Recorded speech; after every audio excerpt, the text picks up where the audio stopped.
Assalamualaikum warahmatullahi wabarakatuh. Innal hamdalillah nahmaduhu wa nasta'inuhu wa nastahdihi wa nastaghfiruh wa na'udzu billahi min shururi anfusina wa min sayyiati a'malina. Man yahdihillahu fala mudilla lahu wa man yudlilhu fala hadiya lahu. Asyhadu an la ilaha illallah wahdahu la syarika lah wa asyhadu anna Muhammadan abduhu wa rasuluh. Ya ayyuhalladzina amanu ittaqullaha wa qulu qawlan sadida yuslih lakum a'malakum wa yaghfir lakum dhunubakum wa man yuti'illaha wa rasulahu faqad faza fawzan 'azima. Alhamdulillahilladzi bini'matihi tatimmu as-salihat. Rabbana atina min ladunka rahmatan wa hayyi' lana min amrina rashada. Allahumma ati nafsi taqwaha wa zakkiha wa anta khairu man zakkaha anta waliyuha wa maulaha. Alhamdulillah, syukur pada Allah Azza wa Jal kerana dengan rahmat dan juga limpah kurnia yang Allah Ta'ala berikan, dapat kita sekali lagi bersama pada malam ni menyambung perbahasan daripada mukhtasar mazhab akidah dan firqah umat Islam. Dan kita masih lagi pada kumpulan Khawarij dan pecahan-pecahannya, seperti mana yang disenaraikan oleh penulis hafizahullah Ta'ala. Di bawah kelompok Khawarij ni ada banyak pecahan, lagi banyak daripada perbahasan pecahan kelompok Syiah. Walaupun hakikatnya Syiah tu dia masih lagi keluar daripada kelompok tu berbagai-bagai nama sampai ke zaman kita sekarang ni. Cuma yang disenaraikan dalam risalah ni dia hanya senaraikan yang penting dan yang menjadi corak kepada keluarnya kelompok Syiah yang dominan. Sama jugalah dengan perbahasan Khawarij, dia sebut hampir 19 pecahan, maknanya 19 kelompok yang datang daripada Mu'tazilah, yang datang daripada Khawarij. Dan kita dah sebut sebelum ni 3 kelompok awal, iaitu Al-Ibadiyah, Al-Yazidiyah dan juga Al-Hafsiyah. Dan yang masih kekal sampai sekarang ni ialah Ibadi. Kita dah sebut sebelum ni, Ibadi ni dianya tertegak di sebuah negara yang kita kira negara berdaulat, iaitu di Oman. Pemerintahnya kebanyakannya berfahaman Ibadi, rakyatnya pun kebanyakannya berfahaman Ibadi. Walaupun di Oman tu ada kelompok-kelompok Syiah dan ada juga Ahlus Sunnah wal Jamaah. Dan fahaman Ibadi ni dia tidak hanya ada di Oman saja, tapi dia tersebar ke kawasan utara Afrika sampailah kepada Zanzibar dan lain-lain. Dan itu semuanya dibiayai ataupun dia punya main source dia punya sumber utama pergerakan, macam mana diorang boleh kekalkan kelompok diorang, semuanya datang daripada hasil bantuan daripada pemerintah di Oman. Cuma kita tak nampak daripada kelompok Khawarij ni ialah kelompok yang ekstrim yang ada di Oman hari ini. Bahkan mereka diiktiraf sebagai kelompok Khawarij yang paling sederhana. Dan negara Oman sendiri merupakan sebuah negara yang paling kurang jurang perselisihan faham antara mazhab-mazhab dalam kelompok orang Islam itu sendiri. Dan malam ni kita akan sambung pecahan-pecahan yang lain. Pecahan-pecahan seterusnya ni ada yang masih wujud ataupun sudah hilang dia punya pengikut dia. Dan penulis sendiri dia senaraikan secara ringkas, dia tak elaborate panjang-panjang untuk perbahasan selepas daripada Al-Harithiyah, Al-Azraqiyah dan lain-lain ni. Yang dia terang panjangnya ialah pada Khawarij yang awal sehingga keluarnya Al-Mahkamatul Ula. Mahkamatul Ula tu kita dah sebut ianya berlaku pada zaman sahabat, iaitu pertelingkahan di antara Muawiyah dan Ali bin Abi Talib sehingga keluar kelompok tu. Dan yang dia terang panjang sikit ialah Ibadi. Yang minggu lepas kita dah sebut panjang lebar tentang Ibadi. Dan hari ini kita akan sambung Al-Harithiyah. Kita tengok sikit Al-Harithiyah ni apa dia. Al-Harithiyah pengikut kepada seorang yang bernama Harith bin Yazid Al-Ibadi, ataupun sebahagiannya diberikan nama Harith bin Mazid Al-Ibadi. Bila mana disebut Ibadi itu maknanya dia pun berasal daripada kelompok Ibadi. Dia juga mempunyai pegangan yang menyeleweng, tapi dia pilih beberapa pandangan-pandangan yang pelik dan ganjil. Di antaranya 3 yang paling ketara bagi kelompok Al-Harithiyah ni. Yang pertama, percaya kepada qadar seperti Mu'tazilah. Percaya kepada qadar ni maknanya kita menguasai qadar tu. Kita yang menyebabkan satu benda tu berlaku, iaitu seseorang hamba mempunyai kuasa sebelum membuat sesuatu. Kita yang pilih, kita yang menyebabkan kesimpulan akhir pilih benda tu akan jadi macam ni. Dia tolak isu qadar tu dalam kuasa Tuhan. Itu yang pertama, lain pada Ibadi. Yang kedua, orang-orang yang dikenakan hukuman had ataupun hukuman hudud menurut hukum Islam diminta bertaubat seperti orang-orang yang murtad. Kalau bertaubat maka ia dibebaskan, dan kalau tidak maka dibunuh, kerana murtad dan mengerjakan dosa besar itu sama kedudukannya. Memang kita tahu bahawasanya Khawarij ni mereka faham orang yang melakukan dosa besar ini ialah orang kafir. Kedudukan dia tu sama macam orang kafir. Dan dalam kelompok Ibadi, mereka tidak mengkafirkan orang kafir. Mereka tidak bahas orang kafir ni nak pergi mana. Sebab itulah kita akan tengok sekelompok pada Ibadi ni. Dalam Ibadi pun sendiri ada pecahan-pecahan dia, termasuklah yang ada di Oman hari ni, yang realitinya mereka kahwin. Orang kata apa? Kahwin tu bukan kahwin dengan ahli kitab. Mereka kahwin dengan mana-mana orang yang dia orang nak. Sebab bagi mereka, orang-orang yang agama lain pada diorang, ataupun fahaman lain pada diorang, iaitu lain pada Ibadi, ahli sunnah ke apa saja, mereka itu bukan kafir. Mereka itu tak ditentukan syurga dan neraka. Kita tak bahas tentang diorang.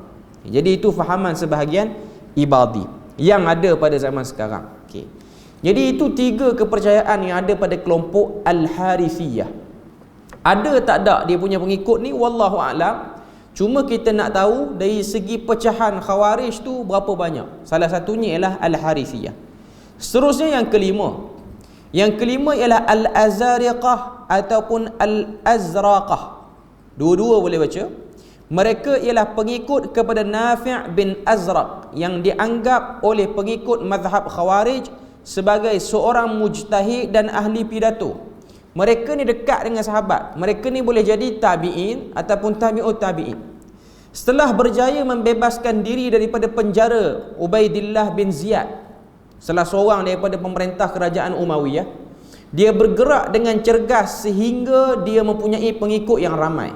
Maknanya pada zaman kerajaan Umayyah ni, kerajaan Umayyah ni ialah kerajaan daripada susu galur Muawiyah bin Abi Sufyan, Yazid dan lain-lain itulah, daripada sahabat Nabi nama Muawiyah.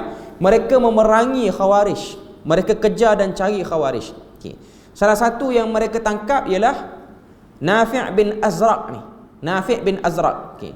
Setelah dia dibebaskan, dia ada pengikut yang ramai sebab dia ada kepetahan dalam bercakap. Setelah berjaya mendidik 30,000 orang bala tenteranya, maknanya dia kata apa, tune dan dia berikan pengajaran kepada 30 orang tentera ni. Dia terus menguasai kawasan iaitu Ahwaz dan Karman. Ini semua dalam negara Iraq hari ini, dan juga daerah-daerah lain. Setelah berjaya mengambil kesempatan daripada pergolakan yang berlaku dalam negara Islam dengan meninggalkan Muawiyah, berlakunya semula pertarungan lebih hebat di antara kerajaan Umayyah, pengikut-pengikut Syiah dan juga pengikut-pengikut Abdullah bin Zubair radhiyallahu anhuma, dan dilantik Marwan bin Al-Hakam menjadi khalifah. Jadi dia ambil kesempatan pada waktu pergolakan ketika mana kerajaan Umayyah hampir-hampir lumpuh dan perlukan kepada pengganti yang baru, maka mereka pada waktu ni ambil peluang kerajaan-kerajaan tak berapa kuat pada waktu tu, maka mereka buat pengaruh dia orang sendiri. Golongan ini adalah yang sangat melampau dalam perkara akidah. iaitu Al-Azraqah ataupun Al-Azariqah. Okay. Mereka melampau dalam akidah dan hukum syarak, juga terlalu keras terhadap orang-orang yang tidak sependapat dengan mereka. Di antara ajaran yang merosakkan akidah yang dibawa oleh Al-Azraqah ataupun Al-Azariqah ni ada 5 yang disenaraikan. Yang pertama dia kata, semua orang-orang yang tidak bersetuju dengan mereka adalah kafir musyrikin, walaupun mengucap 2 kalimah syahadah dan tidak mengerjakan perkara-perkara yang membatalkan syahadah. Yang lawan, yang tak terima, kafir, walaupun daripada ahli kiblat, walaupun ahli syahadah. Itu pegangan kelompok Al-Azariqah ataupun Al-Azraqah. Yang kedua, mengkafirkan pengikut-pengikut mereka yang tidak berjihad, yang tak join jihad untuk lawan jatuhkan Umayyah ni, semuanya dikafirkan walaupun daripada kelompok sendiri. Yang ketiga, mengerjakan dosa kecil dan besar, kedua-duanya menyebabkan satu orang tu jadi kafir. Dia lagi dahsyat sebab kelompok-kelompok lain dalam Khawarij yang buat dosa besar jadi kafir, dosa kecil tak bahas. Tapi untuk Al-Azraqah ataupun Al-Azariqah, dosa kecil dan dosa besar semuanya jadi kafir. Sebab tu kalau kita tengok dalam hadis yang diriwayatkan oleh beberapa orang sahabat, cerita tentang kisah bagaimana datang satu orang lelaki ketika mana Nabi nak bagi harta ghanimah, rampasan perang. Bila mana duk bagi harta, dia yang duk tengok Nabi bagi harta tu, dia kata, i'dil, berlaku adil lah wahai Muhammad. Dia tengok Nabi bagi harta tu, dia rasa tak puas hati. Lalu Nabi pun kata, siapa yang lebih adil selain daripada aku? Dia pun berpaling, dia pergi. Nabi kata akan keluar daripada sulbi ni Khawarij. Khawarij memang Nabi sebut secara jelas. Okay. Dikatakan nama lelaki itu ialah Zulkhuwaisirah. Daripada keturunan ni lah keluar berbagai-bagai lapis Khawarij pada zaman sekarang. Sama ada keturunan tu dengan maksud keturunan yang lahir dengan perkahwinan, ataupun keturunan dengan maksud mewarisi ideologi, cara pemikiran. Okay. Dan kita tahu kelompok Khawarij yang disebutkan oleh Nabi ni, Nabi pun dah sebut, mereka ni dengan ibadah luar biasa. Mereka kuat salat, mereka banyak berpuasa, mereka baca Quran banyak. Mana kalau kita tengok, kita rasa takjub dengan ibadah mereka.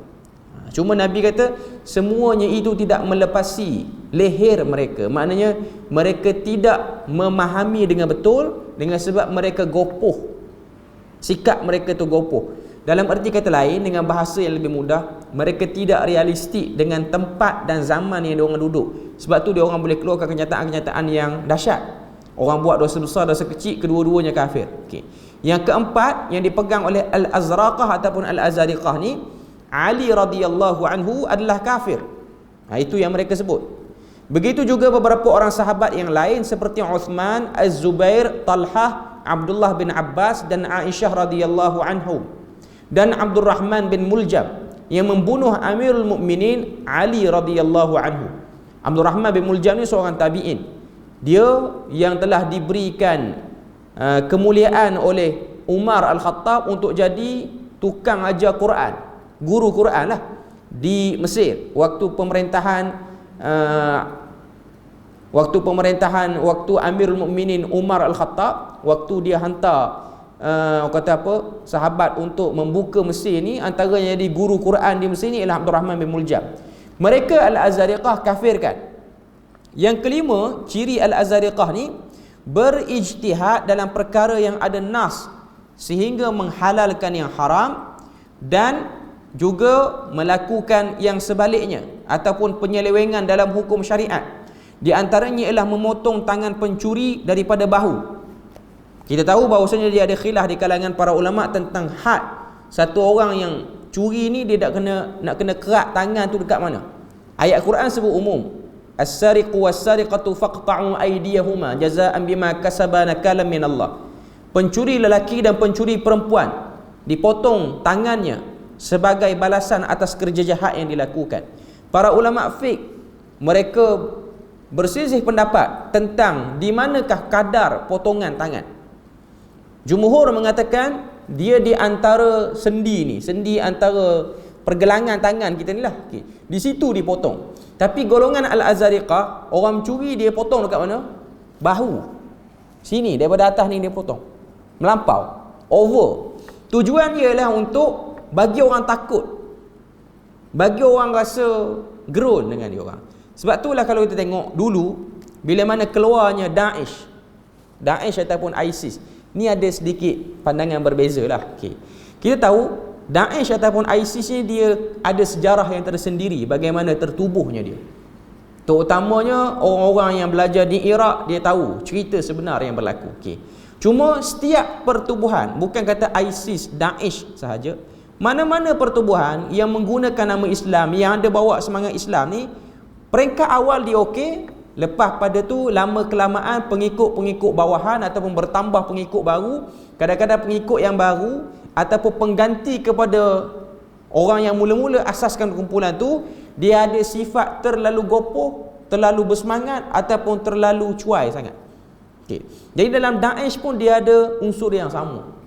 Cuma kalau kita tengok Daesh ni dia punya singkatan daripada perkataan Daulah Islamiyah Bainal Iraq, Bainal Syam wal Iraq.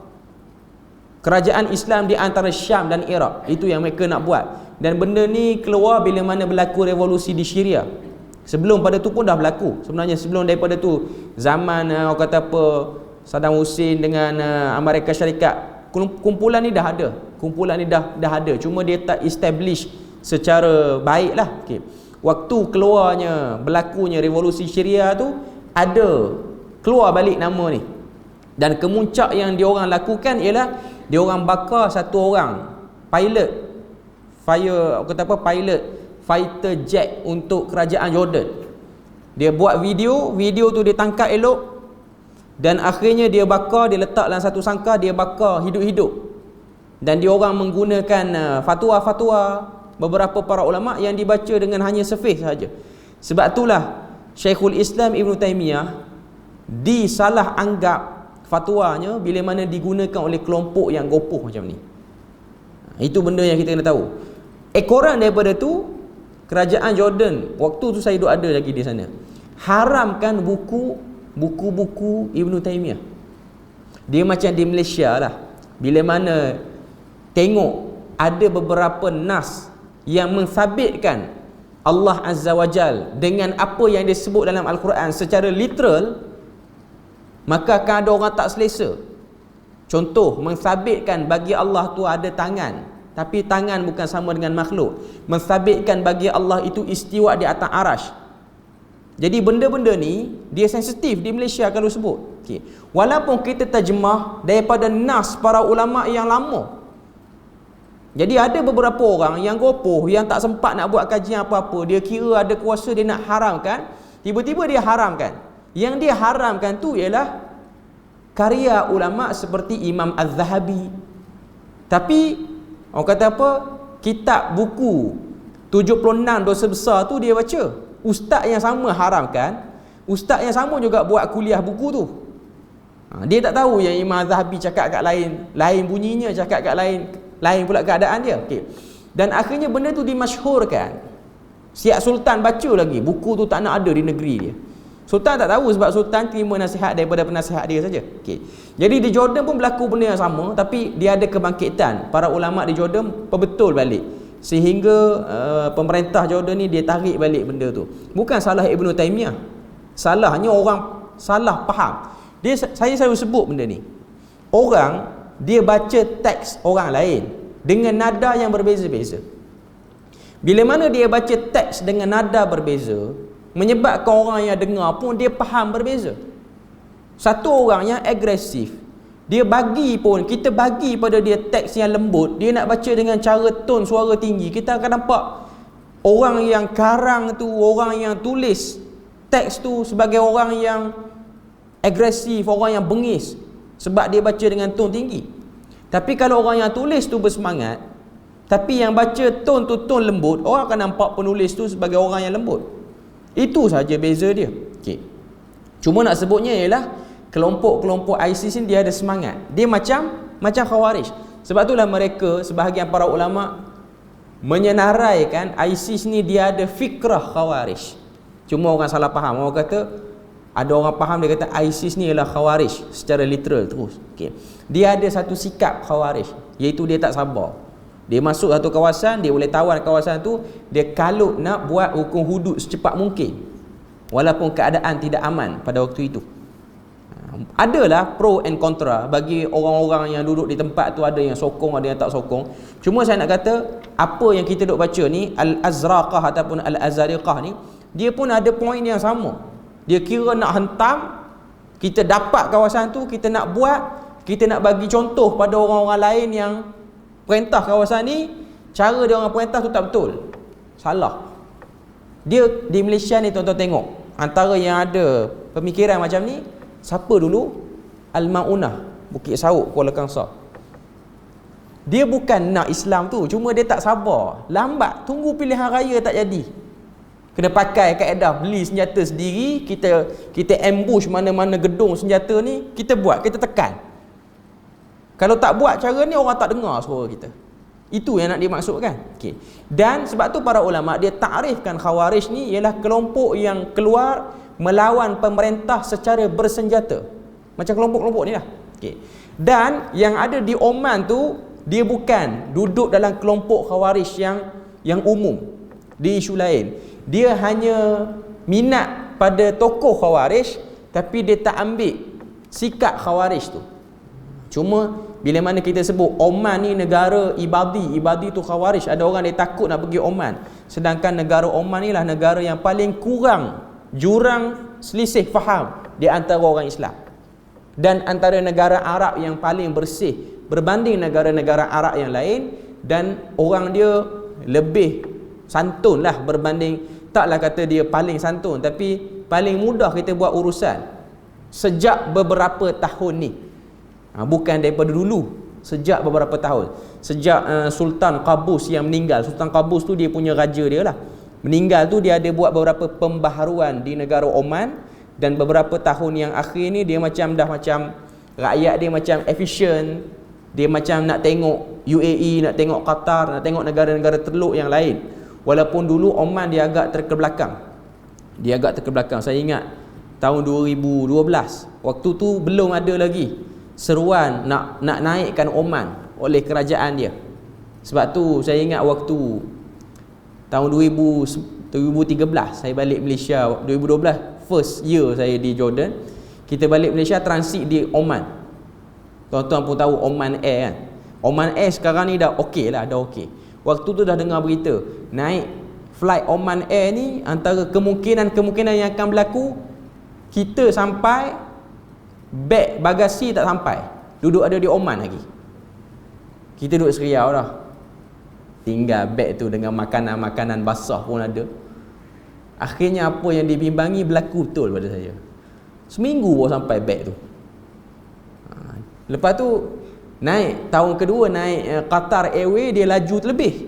Qatar beg sampai dulu, kita tak sampai lagi. Dia macam-macam lah. Cuma Oman waktu tu dia macam kacau sikit lah. Kita daripada Amman pergi ke Muscat, ibu negara dia, tiket ada. Daripada Muscat nak ke Kuala Lumpur tu, tiket tak ada, dah bayar siap, dalam sistem tak ada. Saya pun pergi dekat kaunter, tengok komputer dia lama, jenis mouse yang ada batu bulat lagi kat dalam tu, mouse tu tak ada dah orang pakai sekarang ni. Cuma nak kata, setelah ada usaha pembaikan tu, rakyat dia dah okey, airport dia dah maju. Tuan-tuan, sekarang tak ada isu tu, Oman dah efisien balik. Baguslah, negara dia okey. Cuma nak katanya dia, generasi yang baru naik di Oman ni, dia bukan generasi yang kita nampak macam kira nak perang, duduk padang pasir, suka menjerit. Bukan macam tu dulu. Dia tak ada dah, dia tak bawa dah kata apa, adat-adat dia orang yang agak terkebelakang tu. Dia orang lebih terhadapan, dan dia orang lebih, orang kata apa, nakkan kemajuan lah. Dia orang tak bawa sangat dah fikrah Khawarij. Walaupun namanya ibadi, kalau kita tanya, dia orang memang mengaku dia orang tu ibadi. Dia orang masih lagi ambil beberapa pendapat-pendapat fake yang dipegang oleh ibadi. Bahkan mufti Oman sekarang ni pun antara mufti yang memang declare diri dia ibadi. Okay. Jadi nak sebut pada kita bahawasanya bila mana generasi muda dah naik ni, dia tak peduli sangat yang tu. Okay. Yang kita nak bahas ni ialah kelompok-kelompok yang lama. kelompok-kelompok ekstrim yang lama. Okey. Jadi Al-Azariqah paling ekstrim di kalangan Mu'tazilah, di kalangan Khawarij yang banyak tu. Okey. Seterusnya An-Najadat. Ini kelompok yang kelima, yang keenam perbahasan kita. Mereka ialah pengikut seorang pemimpin Khawarij yang bernama Najdah bin Amir Al-Hanafi. Golongan ini dinamakan juga dengan Al-Azirah. Mereka berpusat di daerah Yamamah. Yamamah ni di Arab Saudi hari ini. Untuk menyebarkan pengaruh dan melancarkan serangan ke atas penentangnya. Kemudian bergabung dengannya oleh beberapa orang pemimpin Khawarij yang keluar daripada mazhab Al-Azariqah kerana tidak bersetuju dengan pendapat Nafi' bin Azraq yang terlalu keras. An-Najadat ni dia duduk di kawasan Yamamah. Yamamah hari ni di Arab Saudi. Yamamah hari ni di Arab Saudi. Jadi mereka ni dia punya kawasan tu dia duduk main antara Saudi dan juga Iraq. Dua tempat tu lah. Okay. Di antara pegangan golongan An-Najadat ini ada 5 yang diletak kat sini. Agama itu mengandungi 2 perkara sahaja, iaitu ma'rifatullah dan juga ma'rifatul Rasul. Kenal Allah, kenal Rasul.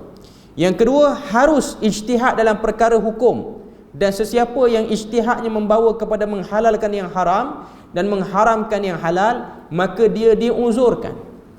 Maknanya sekiranya dia nak ijtihad luar pada kebiasaan, maknanya nak kahwin dengan selain pada ahli kitab, kalau ada keuzuran, benda tu dibolehkan oleh kelompok ini. Membesarkan dosa berhubung lebih daripada berzinar dan minum arak. Okay. Dosa berkait dengan zina dan minum arak ni diorang letak pada high level. Maknanya diorang jadikan dosa ni sebagai dosa yang paling besar dan mengakibatkan pelakunya pergi kepada murtad ataupun kafir. Menghalalkan darah kafir zimmi. Yang ni yang masih lagi ada esen saki-baki ekstrim. Kafir zimmi saya dah sebut, iaitu orang kafir yang ada hubungan ataupun yang sanggup tunduk dengan peraturan negara Islam. Macam kita gini yang bukan Islam daripada bangsa Cina dan Hindu ni, mereka dikategorikan sebagai kafir zimmi yang perlu dijaga hak mereka, perlu ditolong waktu mereka terkena apa-apa kesusahan. Di sisi An-Najadat, kafir zimmi pun halal. Tidak, yang kelima, tidak berhajat kepada pemimpin negara, tetapi yang wajib ialah berlaku adil sesama sendiri walaupun tidak ada pemimpin. Jadi diorang ni tak kisah hidup secara gamble ataupun hidup secara nomad badui pun tak apa, yang penting kita kena adil.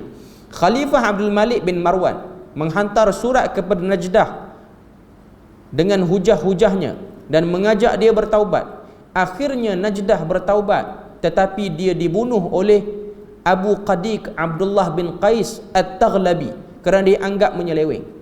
Abu Qadiq ni, dia ni ialah pembantu ataupun penasihat, orang yang rapatlah kepada Najdah bin Amir Al-Hanafi. Okay. Sebelum pada tu, waktu ni ialah Khalifah Abbasiyah yang memerintah. Okay.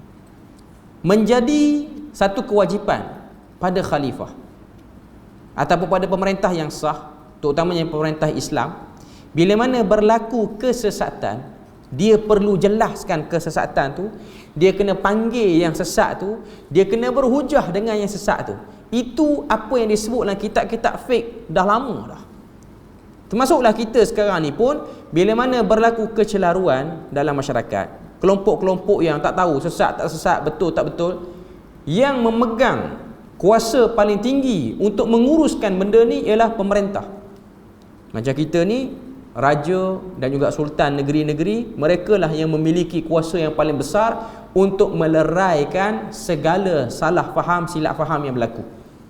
Dan sekiranya ada pihak yang cuba untuk mengganggu gugat kuasa ni, mereka boleh mengambil tindakan. Itu ialah kapasiti yang memang ada. Cuma tinggal lagi nak buat tak nak buat. Dan yang kedua, siapa yang boleh bagi hujah dekat khalifah, yang mana hujah tu betul-betul hujah. Hujah tu bukan copy paste dalam WhatsApp, kata-kata maki-maki sikit, buat ayat rasmi sikit, bukan yang tu.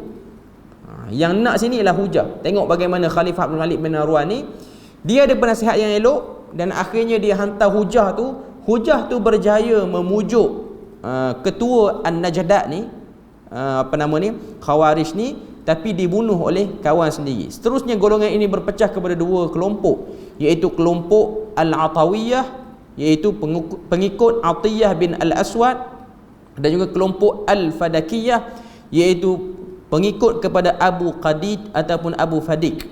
Apabila Abu Fadik bertindak membunuh Najdah, maka Abdul Malik bin Marwan menghantar bala tentera bagi menyerang mereka, dan Abu Fadik berjaya dibunuh, di mana kepalanya dibawa kepada Abdul Malik bin Marwan. Macam yang tuan-tuan tengok yang sehari dua ni ialah pengikut Rasul Kahar di Malaysia. Dia orang berjaya tackle macam mana entah, akhirnya dia orang boleh hentam balik Jabatan Agama. Prosedur Jabatan Agama tu salah, untuk kata dia orang ajaran tak betul. Ada pro dan con lah. Jabatan Agama mana tuan-tuan boleh check lah, tengok dalam berita. Okay. Memang sikap Jabatan Agama tu kadang-kadang gopoh sikit. Okay.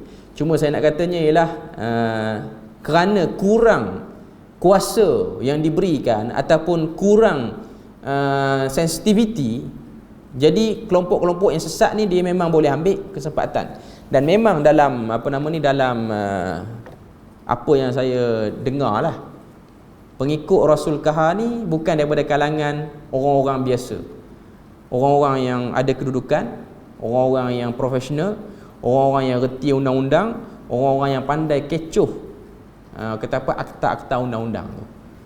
Dia ada kemahiran ni. Dia beza dengan pengikut Ayah Pen. Tuan-tuan tengok pengikut Ayah Pen, tuan-tuan pergi Terengganu, yang tu jenis duduk kedai kopi memang tak reti apa pun. Ada yang cerdik pun tak ramai sangat. Okey. Yang tu dah dah ketinggalan. Yang Rasul Kahar ni dia punya pengikut dia masih lagi firm dengan dia. Tuan-tuan boleh tanya, saya rasa masjid ni Ustaz Adli Saad pernah mari kot. Okey. Itu antara orang yang memang face to face dengan pengikut Rasul Kahar tu. Tuan-tuan boleh tengok video dia berujar. Pengikut Rasul Kahar ni dia yakin kawan tu memang Rasul. Dan yang yakin tu bukan pegawai kerajaan grade bawahan, grade tinggi. Mungkin ada yang jusa sebahagian daripada mereka. Nak katanya yakinlah, sedangkan Rasul Kahar tu dia putar belik 2-3 ayat. Dan memang tak dinafikan, ini sikitlah saya sebut, ajaran sesat ni dia nak tackle pengikut, dia kadang-kadang guna unsur sihir untuk tackle pengikut. Dia mesti akan guna.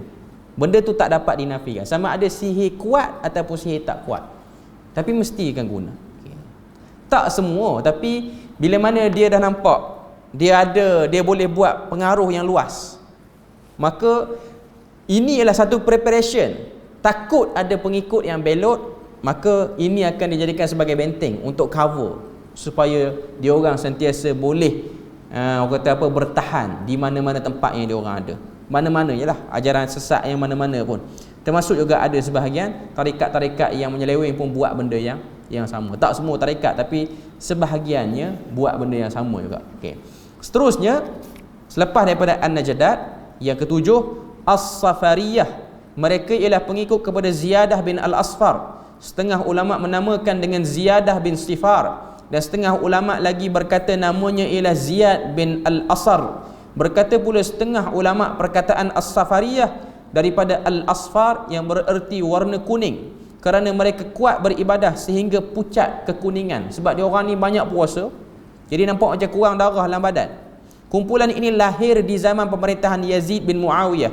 Mereka agak tidak keras seperti kumpulan Azariqah, dan mereka tidak sependapat dengan kumpulan-kumpulan Ibadiyah, Najdat dan juga Azariqah dalam beberapa perkara. Di antara ajarannya ada 5 juga. Tidak mengkafirkan orang yang tidak berjihad dengannya seperti yang dilakukan oleh kelompok Azariqah. Yang kedua, tidak menggugurkan hukum rejam. Mereka menerima hukum rejam itu sebagai hukum yang sabit. Yang ketiga, di antara dosa besar yang ada yang tidak disebut hukum had seperti sembahyang, siapa yang meninggalkannya menjadi kafir. Yang ni diorang pegang pandangan sebahagian para ulama Ahlussunnah wal Jamaah. Tinggal salat secara sengaja, maka ia jadi kafir. Itu ialah pandangan dalam mazhab Hambali. Yang keempat, menurut Ad-Dhahhak ni tokoh tabi'in, murid kepada beberapa orang sahabat, golongan Safariyah ini mengharuskan muslimat berkahwin dengan orang kafir di negeri taqiyatan, di negeri tertentu atas dasar taqiyah, supaya orang Islam tak ditindas dan diharuskan berhelah untuk menyelamatkan diri. Maknanya kalau duduk di negara minoriti Muslim, seorang perempuan tu nak jaga diri dia, dia Muslim, dia boleh kahwin dengan non-Muslim. Dia perempuan, dia kahwin dengan non-Muslim untuk jaga diri dia supaya tidak ditindas. Maknanya dengan dia kahwin dengan orang kawasan tu, dia tak kena apa-apa implikasi ataupun kesan buruk, layanan-layanan apa dia, hak-hak dia terjaga. Yang kelima, syirik itu dua, iaitu syirik taat kepada syaitan dan syirik menyembah berhala. Dia orang bahagikan dua. Sebenarnya dia sama je, tapi dia orang asingkan. Mazhab ini akhirnya berkembang di utara Afrika di kalangan kabilah Barbar. Mereka menjadikan Qairawan. Afrika tuan-tuan jangan bayang kulit hitam semua.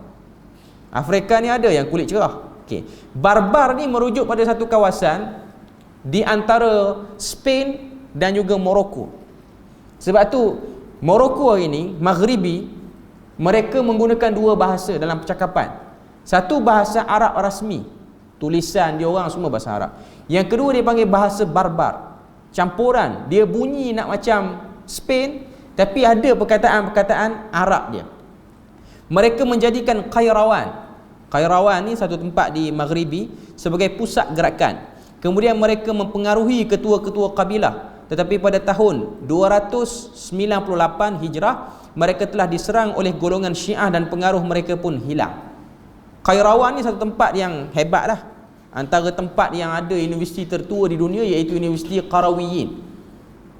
Orang biasa tahu universiti tertua di dunia inilah Universiti Al-Azhar. Sebenarnya ada lagi universiti yang lebih awal, iaitu Qairawan, Universiti Qarawiyyin. Diasaskan oleh isteri seorang khalifah. Saya tak ingat khalifah mana, tapi orang perempuan yang asaskan. Okay. Cuma nak tunjuk dan nak beritahu pada kita, tamadun Islam di Andalus dulu, mereka menyimpan banyak, orang kata apa, jasa-jasa kepada umat Islam ni di Maghribi. Cerita tentang Morocco ni sebuah negara yang agak terbuka. Sebab tu kalau kita tengok antara bangsa asing yang mudah kahwin dengan bangsa selain pada bangsa dia, ialah orang Morocco, orang Maghribi. Tuan-tuan tengok dalam AJK Fatwa Perlis, ada seorang nama Dr. Wifat Mukhtar dalam AJK Fatwa Perlis. Dia tu kahwin dengan orang Morocco. Dia kahwin sana, dia belajar sana.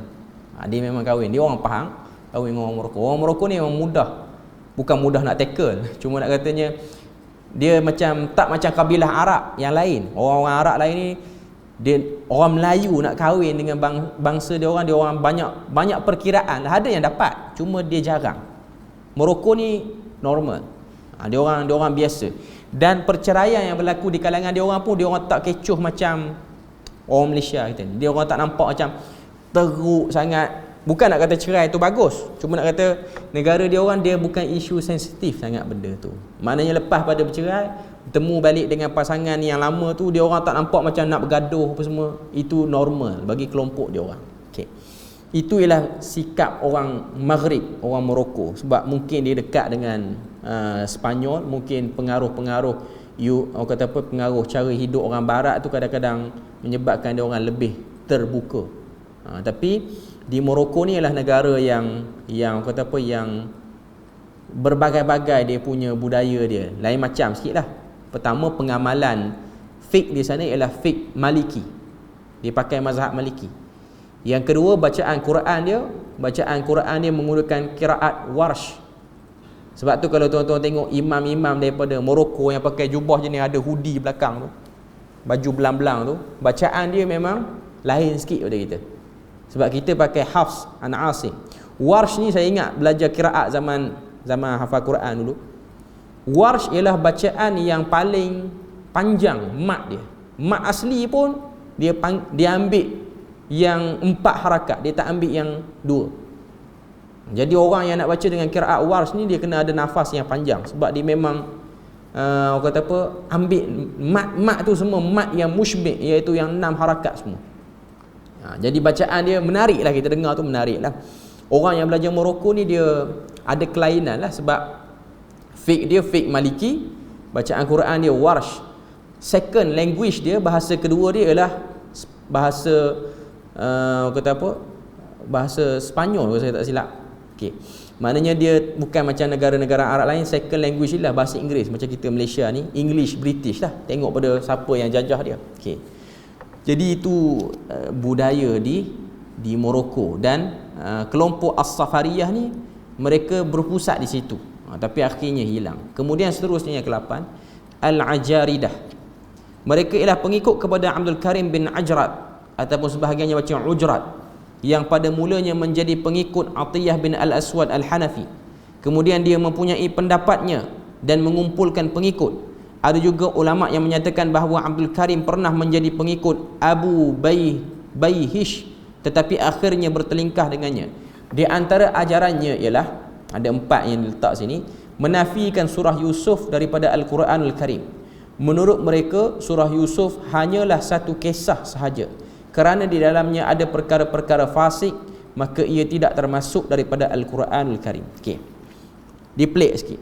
Al-Ajaridah ni dia macam nak ambil pandangan yang ada dalam kelompok An-Najdat. Okey. Antara yang dia orang ambil ialah dia orang sensitif betul dengan zina dan minum arak. Okey. Sebab tu dia orang nafikan surah Yusuf daripada Al-Quran. Sebab dalam surah Yusuf tu dia ada banyak madkhal kepada zina. Beberapa babak ayat tu sebut kepada zina. Okay. Jadi dia orang buang tu bukan makna tak baca. Dia orang tak jadikan surah ni sebagai satu surah yang perlu diberi perhatian macam surah-surah lain. Nak ambil hukum pada surah ni kita tak ambil. Sedangkan surah Yusuf ni dia banyak manfaat dia. Para ulama tulis, ada sebahagian ulama yang tulis tafsir surah Yusuf sahaja. Dah tulis dah tafsir 30 juzuk tu, tulis pula tafsir surah Yusuf. Sebab surah Yusuf ni dia banyak manfaat dan faedah-faedah yang tersembunyi dalam surah tu. Okey.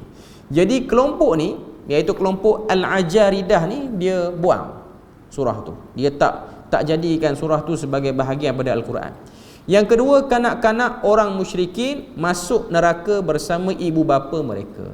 Anak-anak kecil daripada orang kafir, maknanya anak yang bukan Islam, walaupun belum balik, walaupun mereka tu baby lagi, mereka pun masuk neraka. Yang pasti yang kita tengok dalam hadis tak sebegitu. Dalam hadis yang terkenal, hadis yang diriwayatkan daripada Imam Muslim, perjalanan Nabi dalam mimpi, para malaikat bawa ke alam barzah. Nabi tengok umat dia kena sekian. Cuma yang last tu, yang dekat ujung tu, hadis tu panjang. Nabi tengok sampai di satu pokok yang besar. Ada satu orang lelaki tua bersandar di pokok tu. Lelaki tu tinggi sehingga awan tu duduk di dada dia. Maknanya awan tu duduk di dada dia. Lepas tu dikeliling lelaki tu anak-anak kecil, budak-budak kecil, kanak-kanak yang berlari di sekeliling orang tua tu. Dan sebahagian riwayat kata ada juga seorang perempuan. Okay. Bila mana Nabi tanya malaikat siapa lelaki itu, maka malaikat kata itu ialah Ibrahim, Nabi Ibrahim alaihissalam.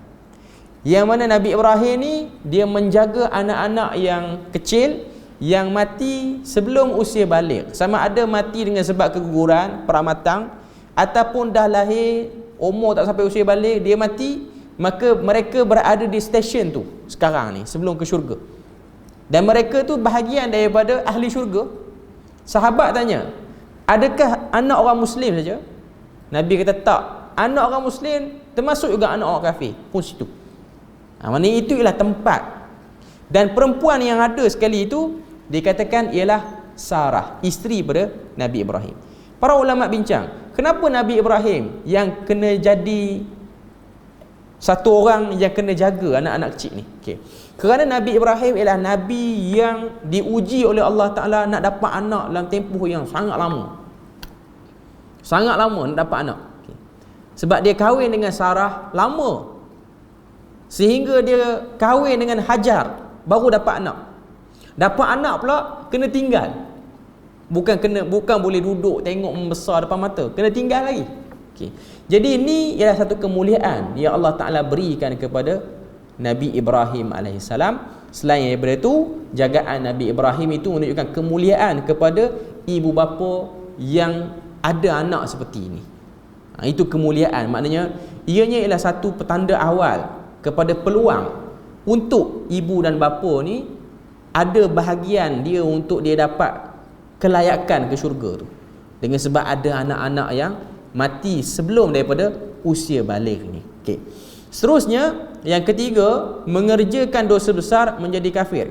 Yang keempat, berhijrah hanyalah satu fadilat, bukannya fardu. Kemudian golongan ini berpecah pula kepada 15 mazhab kecil di antaranya. Okey. Maknanya daripada Al-Ajadirah ni keluar lagi 15 kelompok, dan penulis ni dia terang sikit 15 kelompok ni secara ringkas. Okey. Maknanya daripada Al-Ajaridah ni keluar kelompok lain dan kelompok lain. Kita baca mana yang sempat. Yang pertama, pecahan daripada Al-Ajaridah. Yang pertama ialah Asy-Syu'aibiyah. Mereka ialah pengikut Syu'aib bin Muhammad Al-Khariji. Mereka menyalahi ahli sunnah dalam perkara perbuatan hamba, di mana mereka berkata bahawa hamba itu berusaha dengan kudrat dan iradatnya sendiri, di samping berpegang dalam perkara imamah seperti golongan khawarij yang lain. Maknanya mereka menolak unsur qadar dalam kuasa Tuhan, kita yang kuasai qadar. Dan bab imamah pun sama. Imamah itu maksudnya kepimpinan itu tidak semestinya daripada Quraisy, dia boleh pada orang lain. Itu pegangan Asy-Syu'aibiyah.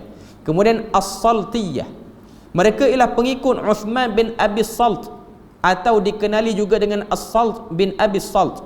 Di antara ajaran golongan ini ialah mereka berpendapat bahawa tiada apa-apa sikap sama ada berwilayah atau beradawah dengan kanak-kanak muslimin dan musyrikin sehinggalah mereka baligh dan didakwah supaya masuk Islam. Okey. As-Saltiyah ni tak banyak sangat dia punya orang kata apa, perbezaan dia dengan kelompok awal dia, iaitu Al-Ajaridah. Mereka cuma bahas tentang isu budak kecil ni, dia orang ni nak dikafirkan ke ataupun nak dimuslimkan. Cuma nak katanya pengikut ni dah tak ada dah. As-Saltiyah ni dia duduk di mana? As-Saltiyah ni berasal daripada Syam. Walaupun dia orang ni berpindah randah, duduk di Iraq, mana-mana tempat lah. Okay.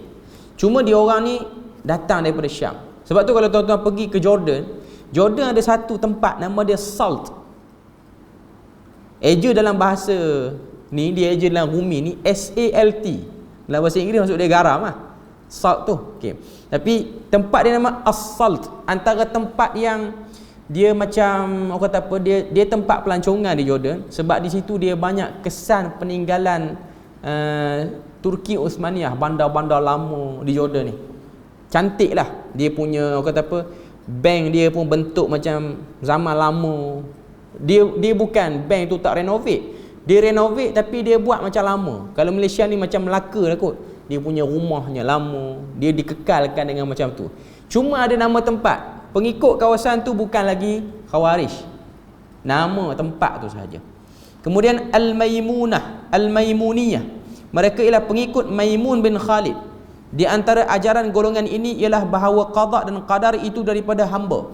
Mereka juga mengharuskan perkahwinan dengan cucu perempuan dan anak saudara perempuan. Kita pergi lalu azan dulu.